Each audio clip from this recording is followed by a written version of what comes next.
Ahí está. Nos recuerda en inglés ahora, antes teníamos una gallega, que estamos grabando la clase. Para quienes vean esta clase, los minutos que llevamos, que son 15, han sido solo minutos de repaso de la clase anterior. No hemos incorporado tema nuevo, así que gracias, Paola, por hacérmelo saber. La clase que estamos comenzando a dar a partir de ahora son los temas que voy a desarrollar como temas nuevos, como temas no dados. Así que no desesperen si encuentran una clase más corta, porque lo anterior está en la clase que referencié en PEDCO como dada el cuatrimestre pasado, la primera clase del año pasado. Bien, vamos a hacer algunas precisiones o algunos ajustes a esto que dijimos en la clase anterior, en sentido no de modificaciones, sino que vamos a completar los temas, una vez que ustedes ya empezaron lentamente a entender por dónde viene la cosa, ahora le vamos a ir sumando algo más.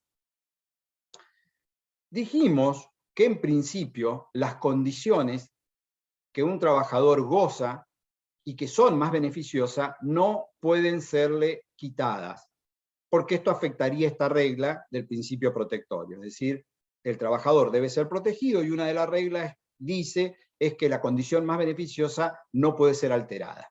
Ahora bien, esto tiene alguna excepción, y el otro día Lucio, cuando terminó la clase, él ya cursó hace unos años y venía con algún apunte y me hizo esta observación. Yo le dije, lo vamos a ver luego. ¿Por qué?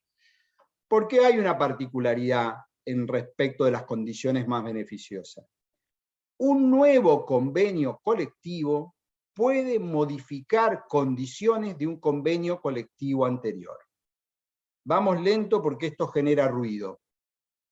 Pues yo acabo de decirle que la condición más beneficiosa no puede ser alterada. Es cierto, esa es una regla del principio protectorio. Ahora, en la clase anterior empezamos a ver alguna terminología y a tratar de entenderla. Cuando hablamos de convenio colectivo, entre todos dijimos que el convenio colectivo era un contrato, era un acuerdo muy particular. ¿Por qué muy particular? Porque quienes son las partes signatarias de ese convenio colectivo son la asociación sindical con personería gremial, el sindicato con personería gremial, y la representación de los empresarios. Esto es una mínima introducción a la idea de lo que es un convenio colectivo, que está vinculado normalmente con la actividad. Vamos a ver que hay otros tipos de convenio colectivo, pero entendamos, vamos por lo más fácil. Si soy un trabajador empleado de comercio, estoy alcanzado por un convenio colectivo. Les dije el otro día, es el convenio 130-75. Y ese convenio es de alcance nacional para todos los trabajadores del país que pertenecen a esa actividad, y ese convenio colectivo ha sido en su momento, en el año 75, plasmado por la Asociación Sindical de Empleados Trabajadores de Comercio, con personería gremial, y por las cámaras y federaciones de empresas de comercio. ¿Hasta ahí de acuerdo? ¿Qué pasa si yo en un convenio colectivo pacto una condición, como por ejemplo, la cantidad de días de vacaciones? Ya dijimos en la clase anterior que estas son cuestiones que los convenios pueden, por supuesto, mejorar. Yo tengo una cantidad de días de vacaciones mínimos previsto en la ley de contrato de trabajo. El convenio colectivo nunca va a poder pactar por debajo de ese piso, porque ese es el piso inderogable. Cuando hablamos el otro día del orden público laboral está ahí ya. Ahora, ¿qué pasa si el convenio colectivo dice que en vez de ser 14 días corridos, van a ser 20 días corridos? ¿Eso es válido? Perfectamente, no habría ningún inconveniente. Ahora, ¿puede un convenio colectivo posterior modificar esa cantidad de días sin que implique modificar la ley contrato, es decir, sin que perfore el piso de la ley contrato? Va de vuelta la pregunta. Lo hago con el mismo ejemplo. Yo tengo en mi convenio de actividad X, no comercio, para no mezclarlos porque no es así, que mi convenio ha dicho que los días de vacaciones son 20 corridos, en vez de 14, para el primer tramo que es hasta 5 años de antigüedad. Y en un momento determinado el convenio se renegocia, hay un nuevo convenio colectivo, las partes se sientan, discuten, qué sé yo, y en vez de 20, ahora dicen que va a ser 19. ¿Podría hacerse esto? Yo entiendo que sí. Giselle dice sí. Porque como es un contrato, los contratos tienen caducidad. Entonces, si se renueva el contrato, se pueden modificar las cláusulas, entiendo. Bien. Está aplicando un razonamiento muy civilista, que a veces no va muy de la mano con esta disciplina. Más allá de que en la evolución que ha tenido el derecho civil y comercial se ha acercado mucho a la tutela que tiene el derecho laboral desde la Revolución Industrial. Eso ustedes lo han estado viendo, porque por suerte están ya cursando, por ejemplo, con el Código Civil y Comercial nuevo y, por ejemplo, con todo el Instituto de Defensa del Consumidor como algo que no les es una rareza. Ustedes tengan en cuenta que para alguien, para mí, que se recibió hace 34 años, no existía la protección de defensa del consumidor. Teníamos alguna disposición del Código de Vélez, que era el abuso del derecho del 1071, pero no teníamos un código civil que tendiera a un equilibrio, sino que autonomía de la voluntad casi a ultranzas. Pero Giselle toma esos conceptos y dice, che, si vos me dijiste que esto es un contrato y las partes pueden renegociar un contrato, pueden renegociar las cláusulas del contrato. Y si bien es un concepto civil, algo tiene que ver con la respuesta. Un convenio colectivo posterior puede modificar condiciones de un convenio colectivo anterior. En nuestro país eso es posible. ¿Y por qué es posible? Porque se entiende que cuando las partes negocian el nuevo convenio, incorporan distintas modificaciones, algunas en un sentido y otras en otro. Y el convenio es integral, entonces a lo mejor haber bajado un día de vacaciones, cuando antes tenía 20, ahora tengo 19, es porque a su vez la asociación sindical logró una mejora de otro tipo. Un adicional, por ejemplo, por zona, un adicional del valor del día de vacaciones, una forma de atomizar distintas las vacaciones. Entonces, concepto a fijar. El convenio colectivo posterior sí puede modificar condiciones que estuvieran en el convenio colectivo anterior. Por más que no le guste, lo importante es que me entiendan, porque yo veo cara como diciendo, che, pero esto no me parece bien. Si yo ya logré tal cosa, ¿por qué voy a venir para atrás? No se desesperen en entenderlo o en compartirlo, mejor dicho. O sea, entenderlo lo están entendiendo, pero no lo comparten. Van a ver luego el por qué. Cuando lleguemos más a la parte de derecho colectivo van a ver cómo es una negociación colectiva y por qué dentro de una negociación colectiva a veces la asociación sindical debe ceder en alguna cosa para lograr mejoras en otra. Entonces, en esa balanza de esa negociación contractual, a veces modifica alguna condición. Esto no es muy común, no es súper habitual, pero pasa y está permitido por la ley. Entonces, el concepto que quiero que quede claro es que si bien la tercera regla que vimos del principio protectorio es la condición más beneficiosa, esa regla se puede ver alterada cuando se trata de un convenio colectivo, porque convenio colectivo posterior puede modificar condiciones de un convenio colectivo anterior. ¿Quedó claro? ¿Más o menos? Lo complico un poco más, a ver si quedó o no del todo claro. Supongamos que yo soy un trabajador voy ahora sí a dar un caso concreto, UTEDIC. UTEDIC es el Sindicato de Actividades Civiles y Deportivas, digamos, los que trabajan en los clubes, o los que trabajan en el colegio de abogados, o en la caja forense, o en el colegio médico. Esos trabajadores están agrupados en una asociación sindical y tienen un convenio colectivo que es el de UTEDIC. Supongamos que yo tengo X días de vacaciones por convenio colectivo.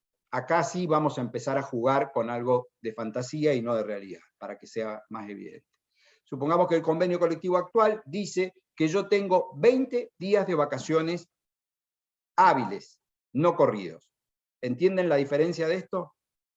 Si yo digo corrido, es de un lunes en adelante 20 días, y si yo digo hábiles, son los días laborales nada más. Entonces no computo sábado y domingo si no se trabaja normalmente. Trabajo 5 días por semana, con los cuales 20 días pueden ser 4 semanas, es bastante de vacaciones. Entonces yo tengo que mi convenio colectivo dice 20 días. Y cuando ingreso, vamos a suponer que es Carolina, que la contratan, cuando ingresa Carolina dice, mira, vamos a hacer una cosa, veo que el convenio dice que son 20 días, vamos a hacer un contrato individual donde usted lo único que dice, entre otras cosas, es que las vacaciones que me va a dar son 20 días hábiles. Perfecto, lo pone, lo consigna en su acuerdo individual, y al tiempo el convenio colectivo se modifica. y dejan de ser 20 días hábiles, como venían siendo, y pasan a ser 20 días corridos. Ya dijimos que por más que no les guste y le haga ruido, eso es posible. Un convenio colectivo puede modificar condiciones posterior de un convenio colectivo anterior. Ahora, Carolina, que lo tiene en su acuerdo individual, que lo hizo poner en su contrato, ¿también se va a ver perjudicada por lo que ha sido esta reforma del convenio colectivo o no? No. Giselle dice, No, no. porque lo tiene por contrato. ¿Cómo, Lucio? ¿Puede ser que se tienda a la norma más beneficiosa en ese caso por el conglobamiento por instituciones? Bueno, ahí sería un tema de interpretación de normas, pero supongamos que el juez dice, no, acá no hay que interpretar las normas. La que rige es el convenio colectivo nuevo, y el convenio colectivo nuevo dice que son 20 días corridos, no hábiles. Profe, yo entiendo que no, porque acá no regiría lo del derecho laboral individual, que es el convenio trabajador-empleado. Es correcta, o sea, no se va a ver afectada. ¿Y por qué no se va a ver afectada? Porque Carolina incorporó a su derecho individual las vacaciones de 20 días hábiles. Y no está invocando el convenio colectivo, sino que está invocando una mejor condición que impuso en su propio contrato. Entonces, ahí no va a haber una afectación de la cantidad de días, porque ella lo que hizo al firmar un contrato, repitiendo los días que decía el convenio colectivo vigente en aquel momento, es incorporar esa cantidad de días a su contrato individual. Y cuando vimos el principio de irrenunciabilidad, al pasar, en la clase pasada, el artículo 12, ahora lo vamos a desarrollar mejor, vimos de que no puede verse sustraído o apartado de aquellas cuestiones que surgen del contrato individual. Como el contrato individual incorporó los días, Carolina va a poder invocar los días y ella, a diferencia de los que no tengan un contrato individual que van a estar en el convenio colectivo, va a gozar de 20 días hábiles. ¿Se entendió? Acá la modificación que ocurrió es que ella incorporó ya de manera directa ese derecho a su contrato individual. El resto de los trabajadores que no tenían contrato individual se rigen por el convenio colectivo. Y como el convenio colectivo puede modificar algunas condiciones del anterior, se van a ver alcanzados por esa reforma del convenio colectivo. Esto no es muy común lo que estoy explicando, pero es necesario explicarlo para que no se sorprendan el día de mañana con el ejercicio de la profesión. No es muy común que los convenios colectivos tengan modificaciones de cláusulas de condiciones ya adquiridas. Siempre la búsqueda en el convenio colectivo es a mejorar las condiciones y no a empeorarlas. Pero en el caso de UTEDIC que acabo de dar, una de las modificaciones que se dio fue de los días de vacaciones, porque UTEDIC lo que logró fue un adicional económico y un adicional de zona y una forma de cómputo de la zona muy significativa para los trabajadores. Entonces, se dio con algún día de vacaciones y ganó con una cuestión remunerativa y con una cuestión compensatoria en el resto de las cláusulas del convenio. Permítanme que vamos a compartir algo. Un segundo, porque se me acaba de perder donde dejé la ley contrato. Escucho preguntas, porque habían caras que estaban ahí como de no le entiendo nada, no me gusta lo que me dice, no lo comparto. Aprovechen en este momento y me dicen todo eso que tenían. Acá estamos. Ley contrato.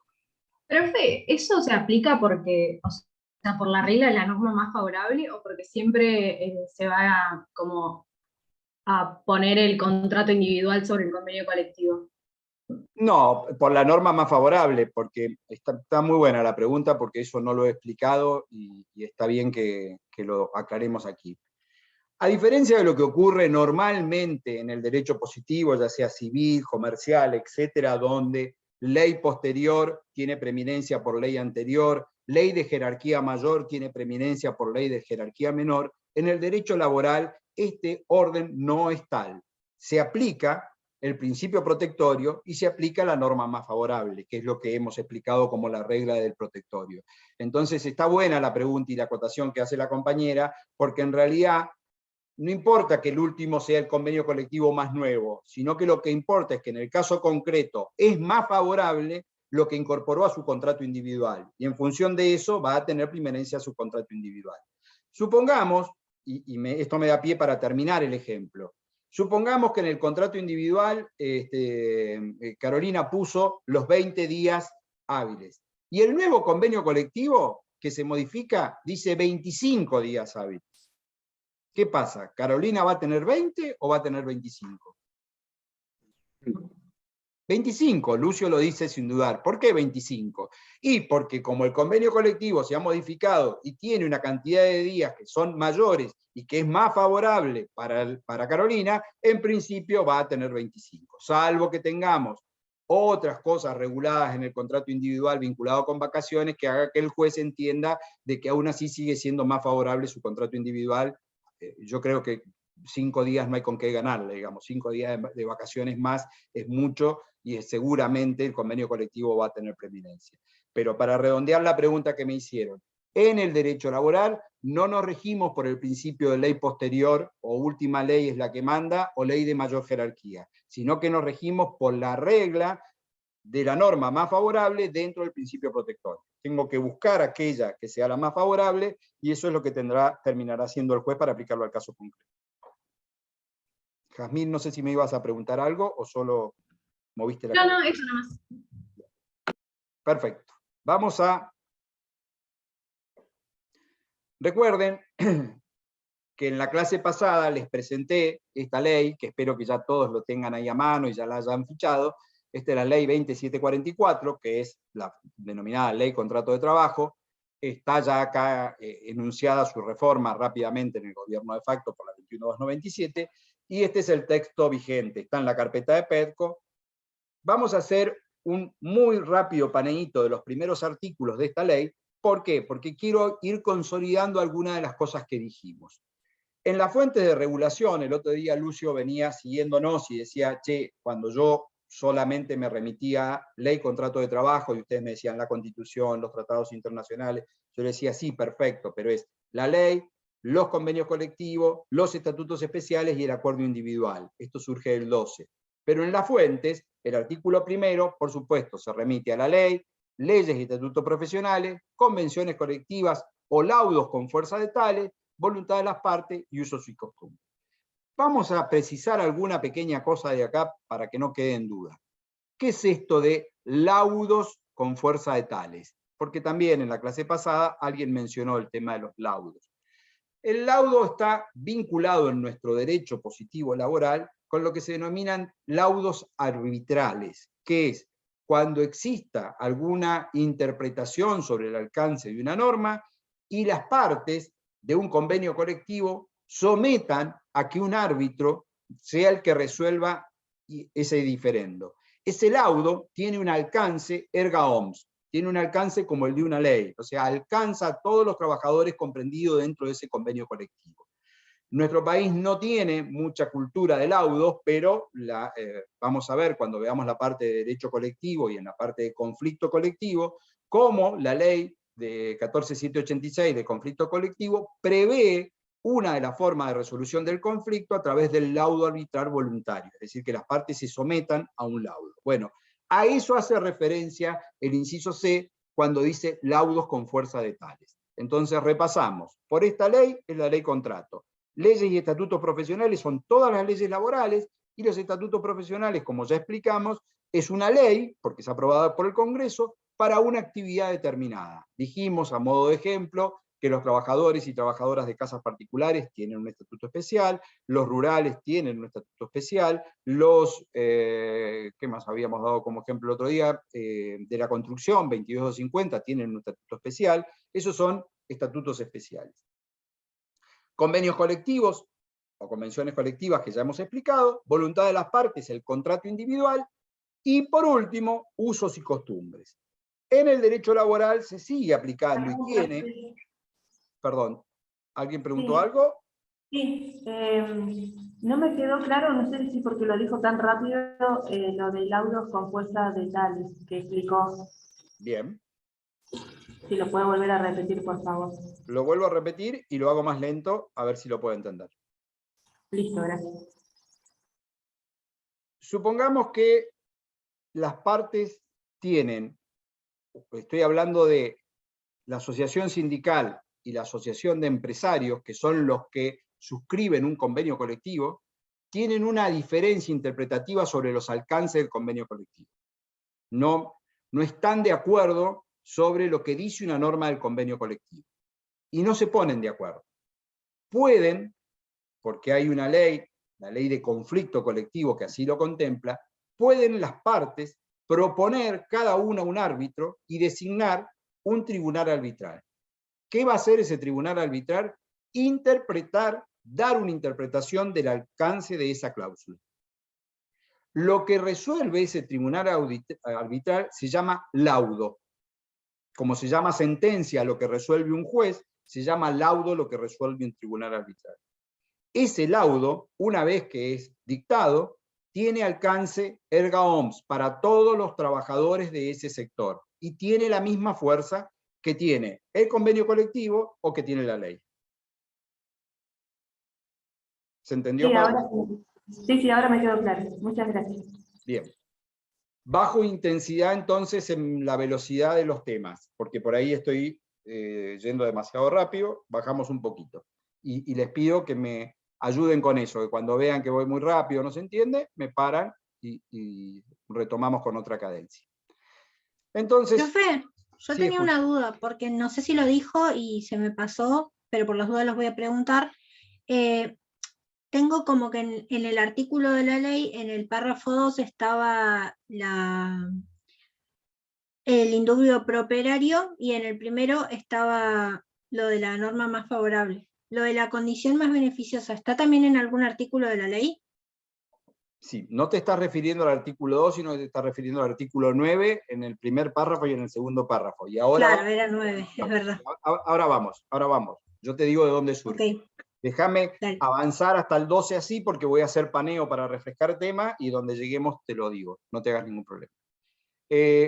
Entonces, fuentes, habíamos visto en la clase pasada, estamos repasando ahora cómo están previstas en el artículo 1 de la Ley de Contrato de Trabajo, recuerden, 2744, LST, siempre estamos refiriendo a lo mismo.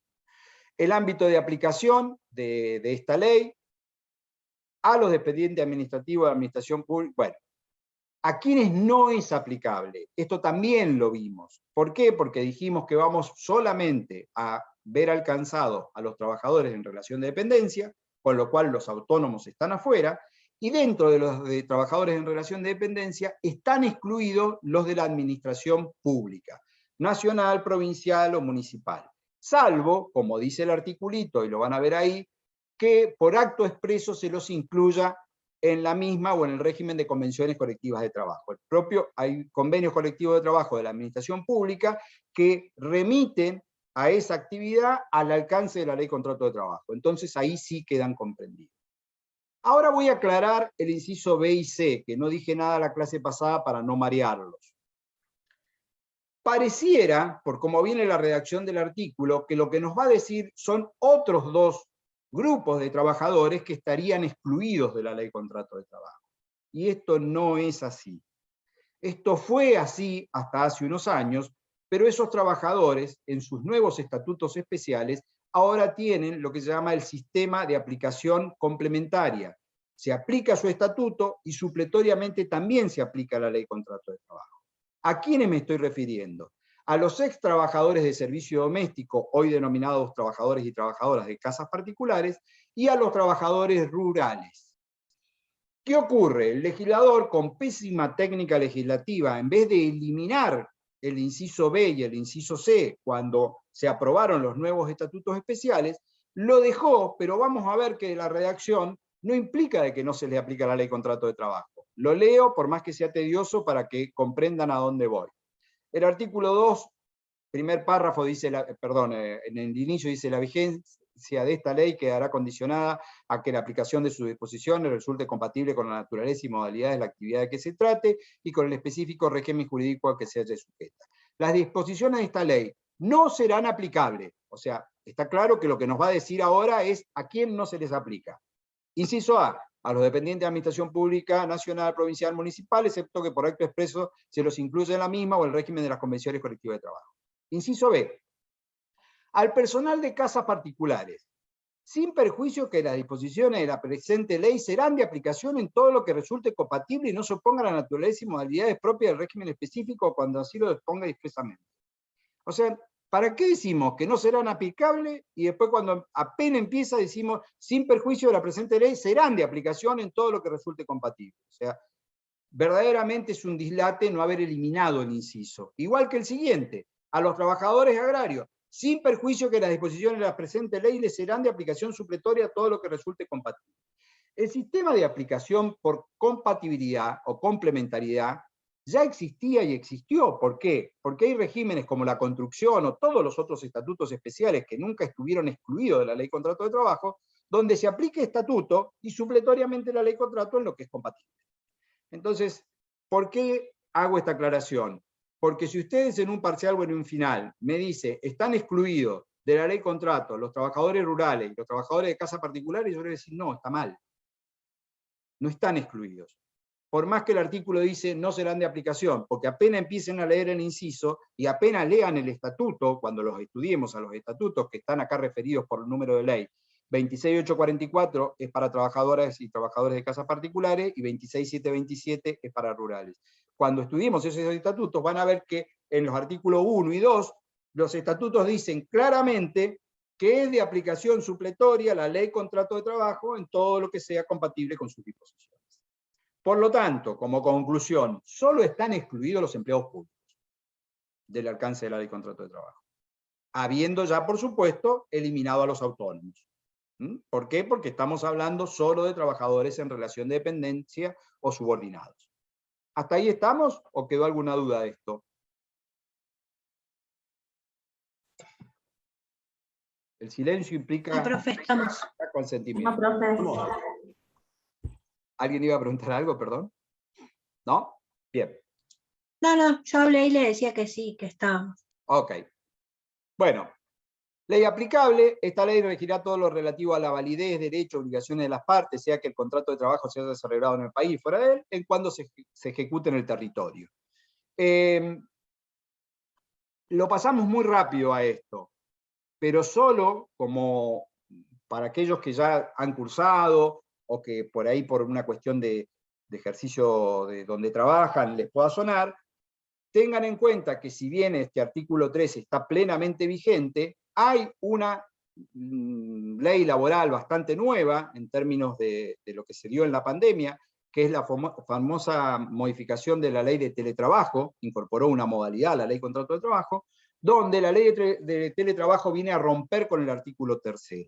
Solo lo menciono, cuando veamos la modalidad de teletrabajo lo vamos a explicar, porque esa ley lo que dice es que se aplicará, si el trabajador realiza tareas dentro o fuera del país, la ley más favorable al trabajador, la ley laboral más favorable, cosa que va a ser un chino en el caso que se dé el supuesto de que haya que aplicarlo. O sea, un trabajador cumpliendo tareas para una multinacional, por ejemplo, alemana, en Argentina, con un conflicto laboral, debería aplicarse la ley más favorable, que quizás es la ley alemana, con lo cual habría que ver cómo se va a aplicar. Esa situación de la ley de teletrabajo, que ha recibido más críticas que comentarios a favor, choca con el artículo 3, claramente, porque el artículo 3 lo que indica es que se aplica la legislación laboral argentina siempre que se ejecute en la tarea dentro del territorio de nuestro país.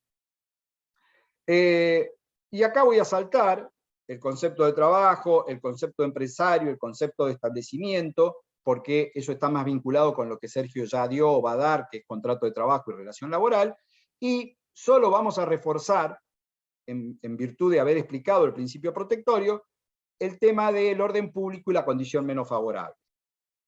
Las partes en ningún caso pueden pactar condiciones menos favorables para el trabajador que las dispuestas en las normas legales, convenciones colectivas de trabajo o laudos con fuerza de tales, o que resulten contrarias a las mismas. Tales actos llevan aparejada la sanción prevista en el artículo 44 de esta ley. ¿Qué es esto? Ya lo mencionamos en la clase pasada. Recuerden que si lo que se pacta viola alguno de los pisos de orden público de los que ya nos estamos refiriendo, lo que es nulo es eso que se ha convenido, no el contrato. El contrato sigue perfectamente vigente y es sustituido aquello que haya sido pactado por debajo por la norma de orden público. Lo repasamos con un ejemplo. Dijimos el de salario, pacto un salario por debajo del salario que está en la escala salarial del convenio. ¿Eso implica que el contrato es nulo? No, el contrato es válido, pero el salario que voy a poder reclamar es el de convenio. Vayamos a otro instituto. Supongamos que yo convengo que voy a trabajar 50 horas por semana y que no voy a cobrar horas extra. ¿El contrato es nulo? No, el contrato es válido. Lo que va a ocurrir es que yo tengo 48 horas como límite de la jornada semanal y todas las semanas estoy haciendo 2 horas extras que las voy a poder reclamar. ¿Se entiende? Cuando lo que se dispone o se pacta es una cláusula en violación del orden público, lo que se nulifica es esa cláusula solamente y se la sustituye automáticamente por la disposición obligatoria de orden público, ya sea en cualquiera de los institutos de los que estamos hablando. Bueno, y acá viene, vamos a entrar en lo que estábamos hablando de las reglas del principio. Las condiciones más favorables provenientes de convenios colectivos de trabajo, las convenciones colectivas de trabajo o laudo con fuerza de tales que contengan normas más favorables a los trabajadores se verán válidas y de aplicación. Las que reúnan los requisitos formales exigidos por la ley y que hubieran sido debidamente individualizadas no estarán sujetos a prueba. El convenio colectivo no es elemento de prueba porque tiene asimilación a la presunción legal. Se presume conocido, lo único que hay que identificar pues, ¿cuál es? Norma más favorable para el trabajador, el 9. Este lo vimos, lo repetimos. En caso de duda sobre la aplicación de normas legales o convencionales, será la más favorable al trabajador, considerándose la norma o conjunto de normas que rija cada una de las instituciones del derecho del trabajo. Esto es conglobamiento por instituciones u organismos. Y el 9 es la segunda, la regla de la norma más favorable, el indubio pro operario. Si la duda recayese en la interpretación o alcance de la ley, o en la apreciación de la prueba en los casos concretos, los jueces o encargados de aplicarla la decidirán en el sentido más favorable al trabajador. Aquí tenemos en el 9. Quiero saltear un artículo porque estoy caprichosamente yendo a lo que me interesa para completar algo del principio protectorio. 11. Principio de interpretación y aplicación de la ley. Cuando una cuestión no pueda resolverse por aplicación de las normas que rigen el contrato de trabajo o por las leyes análogas, se decidirá conforme a los principios de justicia social, a los generales de derecho, a la equidad y a la buena fe. ¿Qué hace el artículo 11? Le da aquellos principios que hemos enunciado que están en el programa, pero que todavía no terminamos de ver, les dan alcance de fuente interpretativa y normativa para el juez cuando tiene que resolver el caso concreto. Esto es, si las normas no son suficientes porque no están expresamente contempladas o alcanzadas en la cuestión fáctica a resolver, tiene que el juez echar mano y debe echar mano a la justicia social, principio general del derecho, la equidad y la buena fe, y luego vamos a ver qué impacto tiene la buena fe dentro del derecho laboral, porque es mucho más que la bona fide romana que ustedes ya conocen, porque lo que hace es penetra algunas normas y hay normas específicas con aplicación del principio bueno. Y ahora llego a donde quería para ordenar los principios. Hemos visto el protectorio con las 3 reglas y hemos repasado estos primeros artículos de la Ley de Contrato de Trabajo para ver cómo están reflejados. Tanto Vázquez Vialar como en su momento Rodríguez Mancini, autores que son muy conocidos, no tiene sentido que vayamos a lo textual de lo que dijeron, insisten con que el principio protectorio se integra con el principio de irrenunciabilidad. ¿Por qué se integra? Porque así como decimos que el derecho del trabajo nace por la necesidad de proteger a la parte más débil y de equilibrar esa relación que nace desequilibrada, para que pueda existir el principio protectorio, tiene que haber una disposición positiva general, como la que tiene la Ley de Contrato de Trabajo, que es la irrenunciabilidad de los derechos que surgen de la legislación laboral. ¿Y esto qué es? Que el trabajador no puede, ni de manera tácita, ni en forma expresa, renunciar a ninguno de los derechos consagrados por la ley. Mal podría hablarse de protección, esto es lo que dice la doctrina, si yo pudiera disponer renunciando al derecho.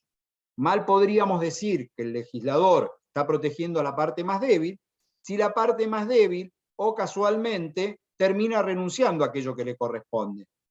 Y eso del encomillado o casualmente, ¿a qué apunta? A que normalmente va a terminar renunciando porque ha sido presionada, porque al ser la parte más débil justamente quien tiene mayor capacidad en la negociación le va a imponer la condición de la renuncia.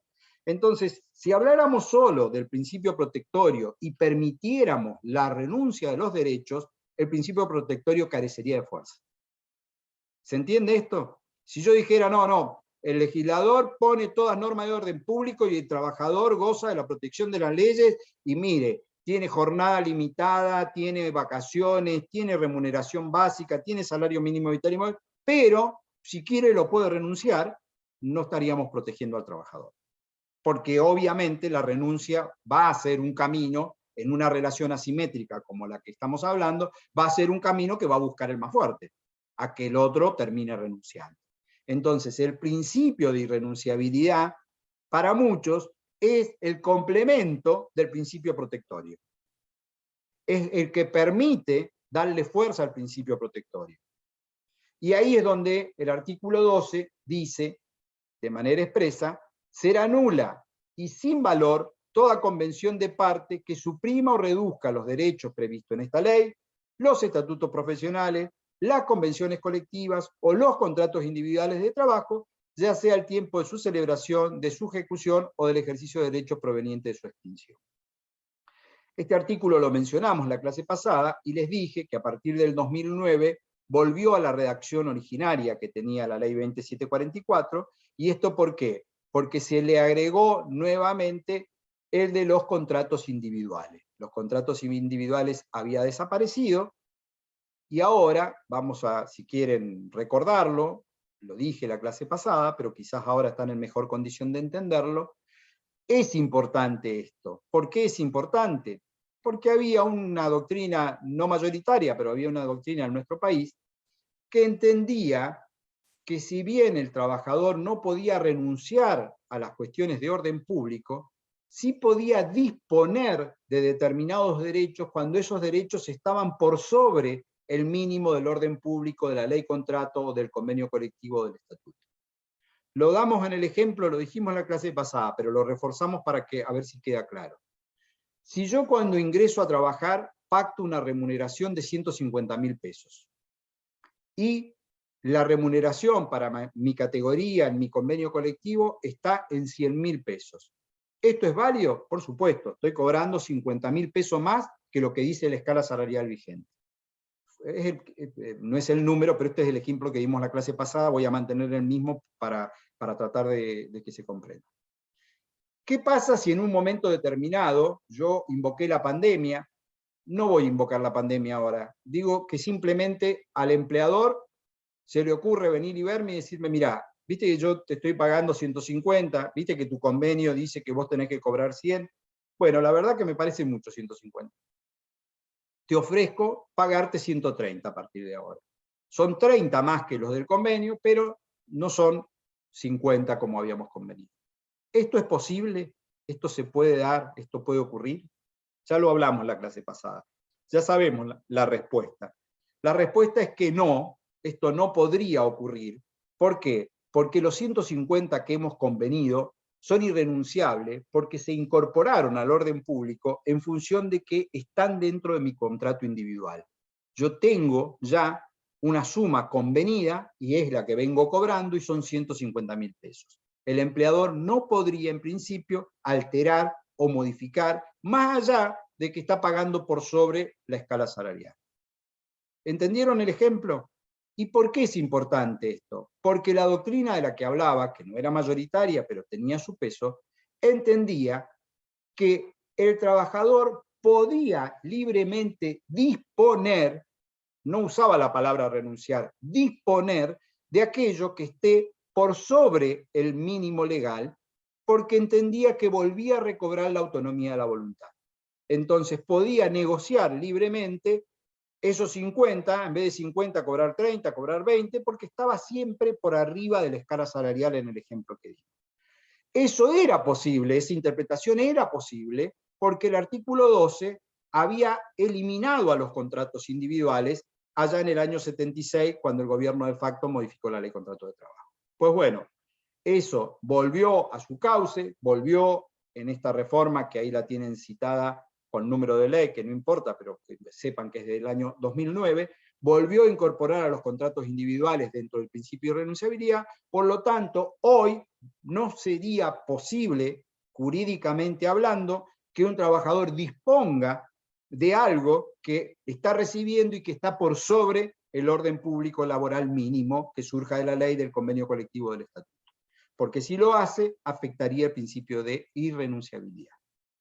¿Se ha entendido? ¿Sí? Sí, profe. Bien. ¿Qué ocurre ahora? Voy a dejar de compartir un poquito pantalla porque vamos a ir a temas un poquito más macro para entender. Ya dimos el principio protectorio, lo agotamos, dimos el concepto de irrenunciabilidad, vimos el artículo 12 y lo agotamos, porque no es un concepto difícil, es el correlato para que el principio protectorio tenga validez, es que yo no puedo renunciar como trabajador, insisto, ni de manera tácita ni de manera expresa.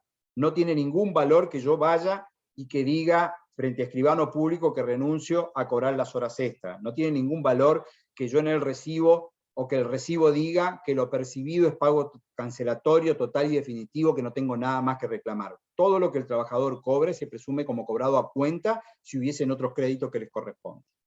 Ahora bien, lo importante también aquí es saber que el principio de irrenunciabilidad tiene excepciones. Y es donde la clase pasada dije que el programa no se abre atrás del principio de irrenunciabilidad, no dice ni enumera las excepciones, pero nosotros las vamos a desarrollar aquí, y esto nos va a llevar casi toda la clase, todo lo que falta de la clase. Enumero cuáles son las excepciones al principio de irrenunciabilidad, y luego voy a detenerme a explicar cada una. Primera excepción, la renuncia al empleo. Luego explico por qué, solo las voy a dar para que ustedes, los que son de anotar todos y les interesa, las pongan, y después las vamos a ir completando. Renuncia al empleo. Segunda excepción, prescripción. Tercera excepción, caducidad. Cuarta, conciliación y transacción. Y quinta, desistimiento de la acción. Bien. ¿Por qué decimos que son excepciones al principio de irrenunciabilidad? Porque cuando analicemos todas, van a ver que en realidad por esta vía puede existir alguna renuncia a algo, a algún derecho. Ustedes ya saben que la prescripción es la pérdida de la acción por el paso del tiempo y la falta de ejercicio de esa acción. Entonces, si yo dejo pasar, ahora vamos a ver detalles de la prescripción, si yo dejo pasar el tiempo y no reclamo, y luego quiero reclamar y está prescripto, he perdido esa posibilidad de la acción para reclamar el derecho. Con mayor razón en la caducidad, que lo que pierdo es el derecho. Entonces, tienen en común, y ahora vamos a ver cómo opera cada una, tienen en común estas excepciones, que atrás de ellas puede haber una renuncia de derechos. Pero el legislador, obviamente, como en todos los regímenes, tanto en el civil, comercial como en el laboral, prioriza, cuando legisla, bienes jurídicos tutelados. Entonces, en la prescripción y caducidad, siempre se ha priorizado la seguridad jurídica. Entonces, no puede quedar abierto en el tiempo, sine die algo, y yo pueda venir dentro de 20 años a reclamar un supuesto crédito laboral. Entonces el legislador le dio preeminencia a la seguridad jurídica, por eso es que por vía de la prescripción estamos como una excepción del principio de irrenunciabilidad, porque puede atrás de la prescripción terminar viendo la renuncia a un derecho. Eso tienen en común todas, lo pongo así genérico, y ahora empezamos una por una y vamos a focalizar en qué lo tiene cada una. Primer cuestión, y parece obvia, es la renuncia al trabajo. Si bien el trabajador no puede renunciar a sus derechos, sí puede renunciar a su trabajo, porque obviamente estamos hablando de un vínculo voluntario y libre, no de un trabajo penoso o forzado. Entonces, el trabajador puede renunciar libremente a su trabajo. Y ese es un derecho que le consagra la ley. Pero, la renuncia está sujeta al cumplimiento de formas. Es decir, que la renuncia laboral es formal. ¿Y esto qué implica? Que si no se hace de la manera que contempla la ley, no es válida.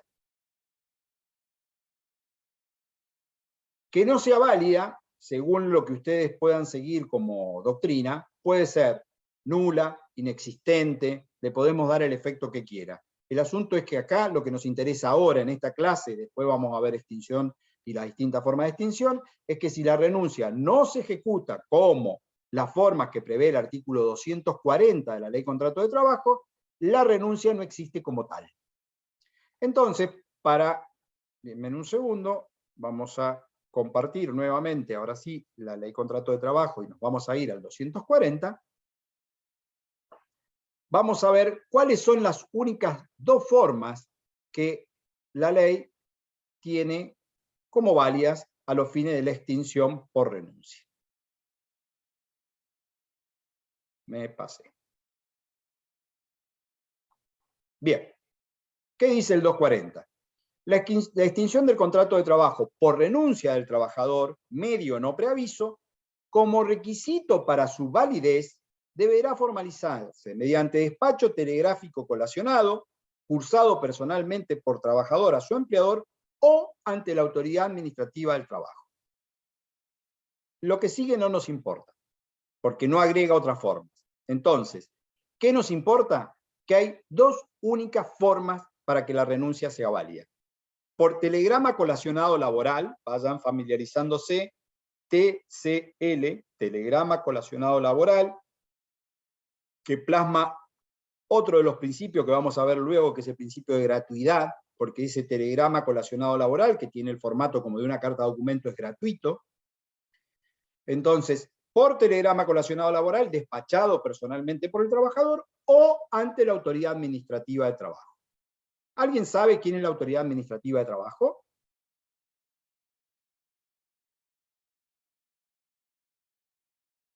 No está muy dinámica la clase, estamos viendo que es una clase por Zoom un poco estática. No sé si es que no les llego bien con la internet o qué pasa. A ver, despertemos. ¿Quién es la autoridad administrativa de trabajo? ¿Sería? ¿La empresa? La empresa es la autoridad administrativa, dice usted. Recursos No, humanos. es a donde mando el telegrama. ¿Administrativo no sería? ¿De trabajo? Bien. Vamos a ordenarnos porque por Zoom a veces nos pisamos. Entonces, la pregunta que yo hice es, ¿quién es la autoridad administrativa de trabajo? Lucio, entrecortado lo escuché, pero intuyo que lo que dijo es correcto, es el Ministerio de Trabajo, la Secretaría de Trabajo o la Subsecretaría de Trabajo. ¿Por qué esas tres? Porque según en el ámbito que estemos tiene esa denominación. En el ámbito nacional se llama Ministerio de Trabajo, Empleo y Seguridad Social, y en las provincias de Río Negro y Neuquén hay momentos donde es secretaría y hay momentos donde es subsecretaría. Cambia el rango según cuestiones políticas. Pero la autoridad de aplicación laboral, que la van a escuchar que siempre nos vamos a estar refiriendo a la autoridad de aplicación laboral, es la Secretaría de Trabajo o el Ministerio de Trabajo. Entonces, concreto, si yo quiero renunciar, yo trabajador, ¿qué formas tengo para renunciar? Voy al correo y mando un telegrama colacionado laboral, lo despacho yo personalmente y lo firmo, yo trabajador, se lo mando por supuesto que a la empresa, que es mi empleador, y ahí he manifestado la voluntad de renunciar, acto unilateral. O voy ante la autoridad administrativa, Secretaría de Trabajo, abro un expediente donde manifiesto mi voluntad de extinguir por renuncia, y la Secretaría le notifica al empleador la voluntad de la renuncia. ¿Dudas de esto? Antes que yo pregunte cosas. Sí, Paula. Entonces está bien lo que yo dije, porque yo le dije que se puede enviar el telegrama de renuncia, se puede enviar a la empresa, que es lo que, y otras es la que usted dijo, que se podía enviar a la secretaría o al ministerio, o no, o me estoy equivocada. No, está correcto. Si usted renuncia por telegrama, la forma es el telegrama. Debe hacerlo en el correo y la dirección o a quien va a notificar es a su empleador, la empresa, un unipersonal. ¿Quién es su empleador? Eso es correcto. Si usted va a renunciar a través de la autoridad administrativa, usted no le manda la renuncia a la Secretaría. Usted va a la Secretaría de Trabajo, en la Secretaría le toman un acta donde usted personalmente firma y manifiesta su voluntad de renunciar, y la Secretaría es la que se ocupa de notificar a la empresa. Ustedes podrían preguntarme, che, ¿y para qué voy a ir a la Secretaría si tengo el correo acá a la vuelta? Me queda más fácil ir al correo, mandar el telegrama, que ir a la Secretaría, que hacer un acta. Bueno, es poco común la renuncia ante la autoridad administrativa, pero hay localidades o lugares donde sí hay autoridad administrativa o hay una delegación de la Secretaría de Trabajo y no hay correo o no hay despacho de telegrama colacionado laboral. Entonces, en esos supuestos, los trabajadores vinculados con las actividades rurales en la línea sur de Río Negro, suelen ir a la delegación de la subsecretaría, ahí manifiestan su voluntad y la secretaría se ocupa de notificar al empleador, porque le manda una cédula al campo donde está la casa del capataz y ahí lo notifica. Pero lo importante es que entiendan que hay solo dos formas. Entonces, si eso ha quedado claro, yo pregunto, ¿puedo renunciar ante escribano público? No. No. Bien. Convencido, no, me tiene O sea, no, como o sea, que... no, no. No, pero tengo una Antonella, duda. comiénzase de que no sé, a ver si dale antes. En teoría sí puedo hacerlo, pero estaría mal hecho y entonces no sería válido. Bueno, Anto está con el viejo truco de, sí, puedo caminar por el aire, en teoría no, pero si lo hago soy un genio. O sea, puedo manifestar mi voluntad de renuncia en un simple papel y se lo doy al empresario. Sí, lo puedo hacer. ¿Es válido? No, no es válido. ¿Puedo hacerlo ante escribano público? Claro, puedo ir ante escribano público y renunciar. ¿Es válido? No, no es válido. ¿Cómo renuncia? No es válido. ¿Pero por qué lo estoy preguntando? Porque a lo mejor alguno de ustedes ha escuchado y sí sabe que a veces interviene el escribano público para una forma de extinguir las relaciones laborales. ¿Alguien alguna vez escuchó de que intervino un escribano para algo parecido a una renuncia o no? Por suerte no los han echado a ninguno, o no trabajan ninguno, o no tienen familiares que trabajen o que los hayan echado. Existe una forma específica en la Ley de Contrato de Trabajo, que es otra forma de extinción de la relación laboral, que se llama extinción por mutuo acuerdo. Eso está en el artículo 241 de la Ley de Contrato de Trabajo, extinción por mutuo acuerdo, y permite que se realice por escritura pública. ¿Qué diferencia tiene la renuncia con la extinción por mutuo acuerdo? Que la renuncia es un acto unilateral, voluntario, y la extinción por mutuo acuerdo es un acto bilateral. Requiere la presencia del empresario o el empleador, mejor dicho, y el trabajador. Entonces, yo vuelvo con la pregunta. ¿Puedo renunciar por escritura pública? No, sí, puedo hacerlo como dice Anto, pero no es válido. No es válida, vamos a clarificarlo, no es válida la renuncia hecha ante escribano público. Ahora, ¿puedo extinguir la relación laboral por ante escribano público? Sí. Sí. Y voy con mi empleador y lo hacemos una extinción por mutuo acuerdo en los términos del 241. ¿Entienden la diferencia? Una cosa es hacerlo por renuncia, acto unilateral, y otra, acto bilateral, extinción por mutuo acuerdo. Luego, vamos a discutir mucho sobre la validez del mutuo acuerdo, porque es bastante polémico, se ha utilizado mucho en pandemia, pero cuando lleguemos a extinción, no es el momento. Sí, Giselle, perdón. No, en realidad a mí me surgía acá la pregunta, si yo quiero renunciar y tengo estas dos opciones, ¿por qué lo haría por mutuo acuerdo la extinción? Bien, eso es lo que dije que íbamos a decir más adelante, pero me anticipo a contártelo, Giselle. Normalmente, y por eso la extinción por mutuo acuerdo no goza de muy buen prestigio normalmente, porque es una extinción negociada. O sea, atrás del mutuo acuerdo, el mutuo acuerdo, como tiene el mismo efecto que la renuncia, no lleva indemnización, vos no deberías cobrar nada más que los salarios que has devengado, tiene una gratificación, una compensación por servicios. Y por eso está normalmente mal vista, porque atrás del mutuo acuerdo lo que suele haber es alguna presión para extinguir el vínculo. Porque si no, como vos bien razonás, si yo lo que quiero es renunciar, ¿para qué voy a tener que ir a un escribano o juntarme con el otro que no lo quiero ver, pagar al escribano? Si voy al correo y mando la carta de documento y se acabó, mando el telegrama y se acabó. Bueno, en el mutuo acuerdo, por eso dije que es bastante polémico, que se ha utilizado mucho en pandemia, el 241, y que vamos a verlo cuando veamos extinción, hay una gratificación normalmente, que ni siquiera está tarifada, porque es, como es un acto generoso, de voluntario del empleador de cuánto va a pagar, es lo que se negocien. Hay una compensación por cese que el empleador puede pagar o no. La norma no dice que haya ningún pago indemnizatorio, pero normalmente si se firma un 241 es porque hay una gratificación por cese. Si no, se recurre a la renuncia. Quedó ahí. Retomo porque vamos, si no, a perder el eje. El eje es que estamos en el principio de irrenunciabilidad y estamos en la primera excepción, renuncia al empleo. Dijimos que, por supuesto, esta es una relación voluntaria del trabajador y como tal, cuando él quiera y sin motivo alguno, puede renunciar. Lo único que estoy viendo de la renuncia es que tiene un requisito que es la formalidad. Para que sea válida, tiene que ser hecha por telegrama colacionado laboral o ante la autoridad administrativa. Si no, la renuncia como tal no es válida. Ese es el concepto. Después, cuando estudiemos extinción, vamos a volver a renuncia y vamos a ver otros elementos más, pero ahora estamos solo como excepción del principio de irrenunciabilidad. Prescripción. Creo que habíamos dado en segundo orden la prescripción, ¿no? Bien.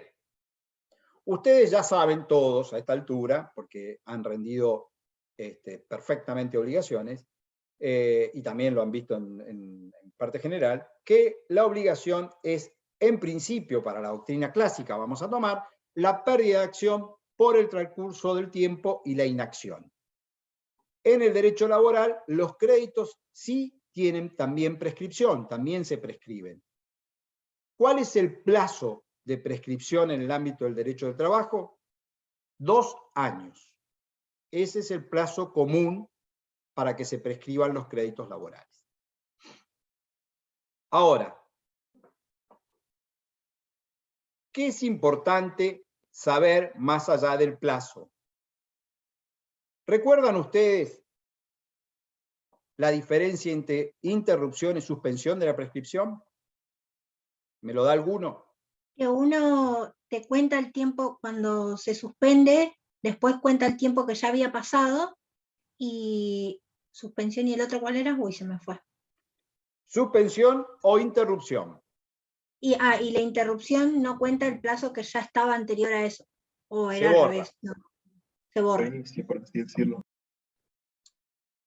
Bien, entonces, tenemos claro o recuerdan más o menos que en la suspensión el plazo que venía no desaparece, sino que le pongo una anestesia, lo dejo ahí congelado, y cuando termine el efecto suspensivo, sigo contando la prescripción y le sumo lo que ya venía de antes. En cambio, en la interrupción, cuando se produce el acto interruptivo, borro y voy a empezar de cero. Una cuestión importante. En el ámbito del derecho laboral se aplican todos los supuestos de interrupción y de suspensión del Código Civil y Comercial. Primer dato que hay que tener en claro. ¿Y esto de dónde surge? Del artículo 257 que puse en pantalla, díganme si lo estamos viendo, ¿sí? ¿Qué dice expresamente? Sin perjuicio de la aplicabilidad de las normas del Código Civil, como verán, no lo han modificado al artículo, entonces se sigue refiriendo a la vieja denominación de nuestro código, como Código Civil, cuando teníamos Código Civil por un lado y Código de Comercio por otro, hoy sería Código Civil y Comercial. Sin perjuicio de la aplicabilidad de las normas del Código Civil y Comercial, este primer párrafo indica que se aplican todas. Y vamos a ver a continuación que hay una específica creada en el ámbito del derecho laboral, porque la norma sigue diciendo: la reclamación ante la autoridad administrativa de trabajo interrumpirá el curso de la prescripción durante el trámite, pero en ningún caso por un lapso mayor de 6 meses. ¿Explico? Dejo la norma ahí para que la vean, 257, y ahora explico, porque es sencillo. Primer concepto que ya dejamos, creo que todos aclarados, aplico los supuestos de interrupción y de suspensión del Código Civil y Comercial. Esto es la interposición en la demanda, la puesta en mora, todos. Ahora vamos a ir a algunos, los que más se usan en el ámbito del derecho del trabajo. Pero a su vez, el legislador dice, sin perjuicio de todos esos, hay un supuesto que es propio del ámbito del derecho laboral, que se lo denomina reclamación administrativa. ¿Qué es esto? Es el reclamo que el trabajador hace por ante la autoridad administrativa laboral, que acabamos de decir que es el Ministerio de Trabajo, la Subsecretaría de Trabajo, la Secretaría de Trabajo. Entonces, si el trabajador va y reclama por ante ese organismo, ese acto de ir y reclamar tiene un efecto interruptivo de la prescripción. Es decir, borra el cómputo que venía existiendo de la prescripción del crédito. Pero, ¿hasta ahí me entendieron? ¿Sí? Porque lo más confuso es lo que sigue. Esto debería no ser confuso, así que si no me entendieron esto, estamos al horno con lo que sigue. ¿Se entendió? Sí, profe. Paola, no te veo convencida, te veo con cara como diciendo no te estoy entendiendo un carajo y vos seguís hablando como loco, dale. No, lo que pasa es que a veces habla como más lento y se va muy rápido, y yo ahí me pierdo cuando habla muy rápido. No es que por ahí no lo logro entender, sino que por ahí va muy demasiado rápido. Bien, bajamos velocidad entonces. Sí, sí, lo puedo volver a decir, pero un poco más despacio. ¿Cómo no? Estamos en la prescripción, que ya dijimos que es de 2 años, y estamos en los supuestos de interrupción y de suspensión.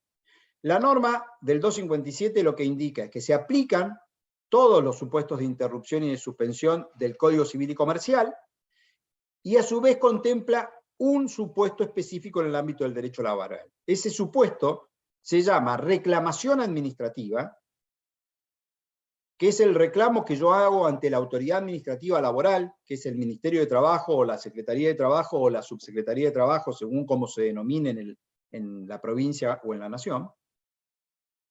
¿Y qué ocurre? Tiene un efecto interruptivo. ¿Eso qué quiere decir? Que borra.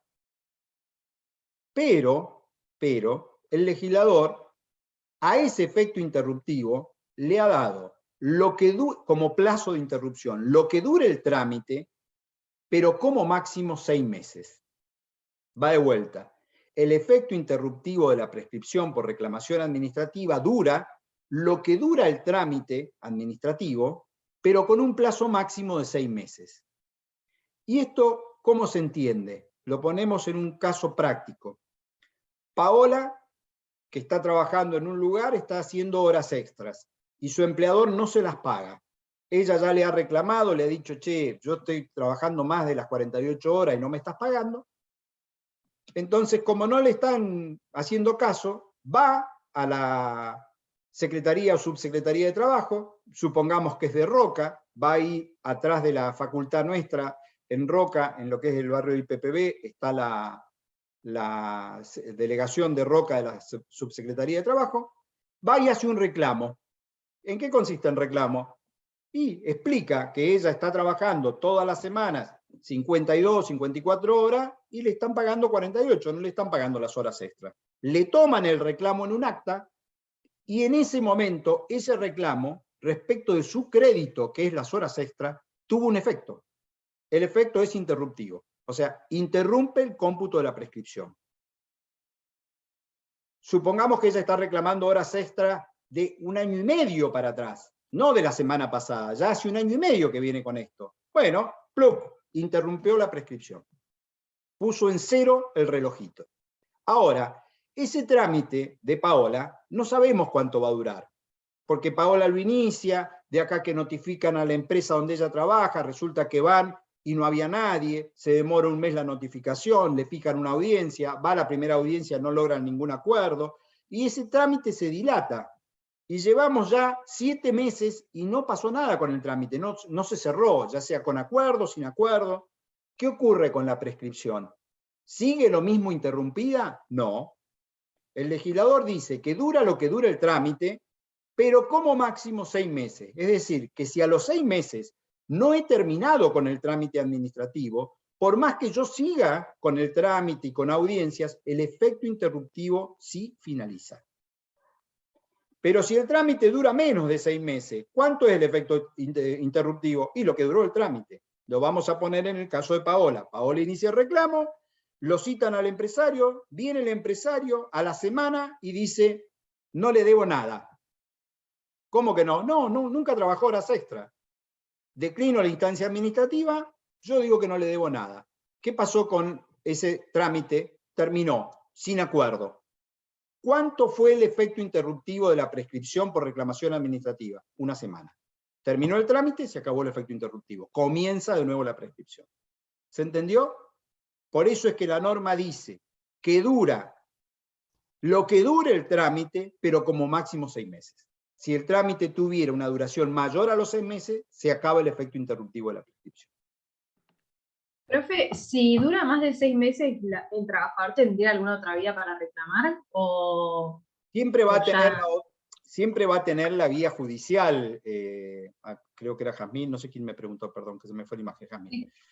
Siempre va a tener. Lo que estamos viendo aquí es el efecto sobre la prescripción pura y exclusivamente. Pero para que te quedes tranquila, suponete que Pao estaba reclamando horas extras de hace 1 año y medio para atrás.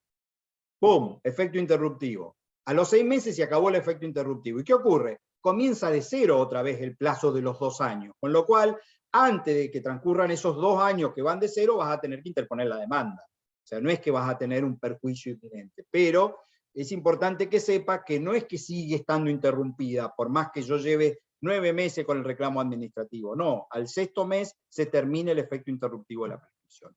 Normalmente las reclamaciones administrativas o los trámites ante Subsecretaría de Trabajo no tienen una duración tan amplia. Es muy raro que un trámite dure más de 6 meses. Por eso es que el plazo es razonable. Es lo que en el peor de los supuestos puede durar un trámite administrativo. ¿Bien? ¿Se entendió? ¿Sí? Bien. Sí, profe, gracias. Entonces, estábamos en prescripción como una excepción del principio de irrenunciabilidad. Vimos que el plazo es de 2 años y vimos que se aplican los supuestos de interrupción y de suspensión del Código Civil y Comercial, más un supuesto especial de la Ley Contrato de Trabajo que está en el 257, que se llama la reclamación administrativa.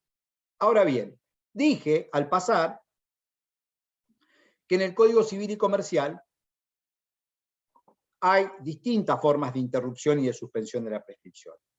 Vamos a ver una, porque es la más usada en el ámbito del derecho laboral, aparte de la interposición de la demanda, que es de interrupción por naturaleza, que es lo que se llama la puesta en mora. Ustedes la van a recordar, es el viejo 3986 del Código Civil, que ahora se ha modificado, que esta es la intimación que yo pueda realizarle a mi deudor, en este caso el empleador, y la puesta en mora tiene efecto suspensivo por única vez y por el plazo de 6 meses. Va de vuelta.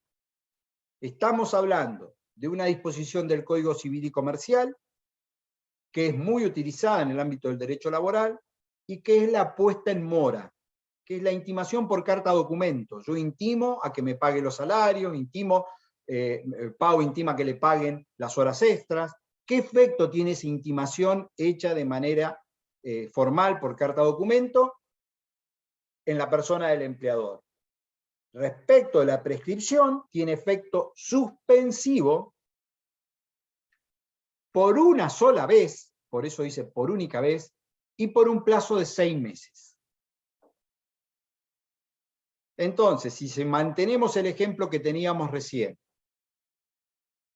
y Paola que le deben horas extras de hace 1 año y medio, intima por carta documento, en vez de ir a la Secretaría de Trabajo, intima por carta documento a que le paguen el total de las horas extras adeudadas desde tal fecha, y lo cuantifica y dice, usted me está debiendo 200.000 pesos en horas extra.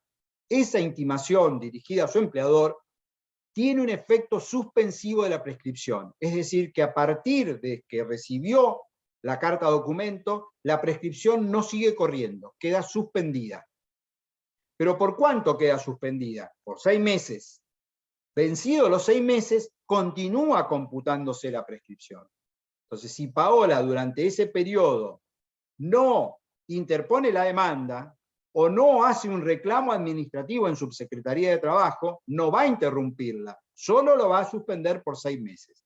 Recuerden que la reforma lo que hizo fue achicar el plazo. Antes era por 1 año, ahora es por 6 meses, y sigue manteniendo el concepto de por única vez. ¿Qué es por única vez? Que por más que después mande otra carta documento, o que pasen los meses y mande otra intimación, si es respecto del mismo rubro ya no tiene efecto suspensivo. Solo una vez esa reclamación, esa puesta en mora, tiene efecto suspensivo. ¿Mm? Plazo, esto es Código Civil y Comercial, ya lo saben ustedes, solo están recordándolo. Plazo, 6 meses y una sola vez. Esto es la puesta en mora. Hay después toda una discusión que la vamos a dejar para otro momento, es si esto es técnicamente una puesta en mora, porque los créditos laborales tienen mora automática. No se compliquen con eso. Veamos que estamos en cómo se suspende la prescripción aplicando una de las formas del Código Civil y Comercial, que es la intimación formal, que se denomina puesta en mora. ¿Mm? ¿Duda de esto? ¿Qué artículo era del código? No me acuerdo. El 3976 viejo, pero el nuevo no me acuerdo. Si quiere después, búsquelo usted y me lo pasa usted a mí, así me hace recordar mi memoria, que yo estoy muy viejito, yo estudié con el viejo código. No me acuerdo cómo es la numeración aquí. Termino prescripción, lo doy agotado. Ojo, porque ahora vamos a ir, y tenemos 20 minutos de clase, más o menos, a otro gran tema que es caducidad. Entonces, si hay duda de prescripción, agotémoslo ahora. Y si no, permítanme pasar a caducidad para poder acelerar en lo que nos queda de la clase. ¿No? Bien. Profe, una consulta. 3963 dijo que era anterior, ¿no? No.